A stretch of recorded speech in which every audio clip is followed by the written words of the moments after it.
பிக்குலாம் entrance exam இருந்துச்சு. அதெல்லாம் இப்ப இருக்கிற ஜென்சி இளைஞர்களுக்கு தெரியுமா தெரியாதுன்னு தெரியல. ஆமா, 1984 அப்போதைய முதலமைச்சராக இருந்த MGR Tamil Nadu professional course entrance examination அப்படின்னு கொண்டு வராரு. TNPCEE அப்படின்னு கொண்டு வந்தாரு. அது மூலமா என்னன்னா இன்ஜினியரிங் மட்டும் இல்ல, நீ ப்ரொஃபஷனல் கோர்ஸ் எது சேர்ந்தாலுமே உங்களுக்கு என்ட்ரன்ஸ் எக்ஸாம் அப்படிங்கிறது கம்பல்சரி.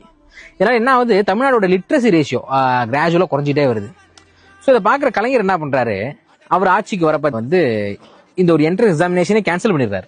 இனிமே BE உட்பட அனைத்து ப்ரொஃபஷனல் கோர்ஸும் எதா இருந்தாலும் நோ என்ட்ரன்ஸ் எக்ஸாமினேஷன் அப்படின்னு கொண்டு வந்துடுறாரு. அதுக்கு பிறகுதான் 12th மார்க் அடிப்படையா வச்சு கட் ஆஃப் மெத்தட் மூலமா தமிழ்நாடு இளைஞர்கள்லாம் BE சேரலாம் அப்படிங்கிற ஒரு நிலைமை வந்துச்சு.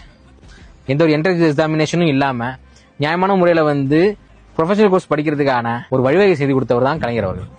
இப்ப நீட் ஏன் கேன்சல் பண்ணலாம்னு கேட்கிற பல பேருக்கு பிக்கு ஒரு என்ட்ரன்ஸ் எக்ஸாம் வச்சு யாரும் படிக்க விடாம தடுத்தது எம்ஜிஆர் தான் அப்படிங்கிறது தெரியுமா தெரியாதாங்கிறது தெரியல. அது மட்டும் இல்ல, எம்ஜிஆர் எப்போதுமே ஒரு பெரிய ஒரு ஐக்கானா பேசிக்கிட்டே இருப்பாங்க.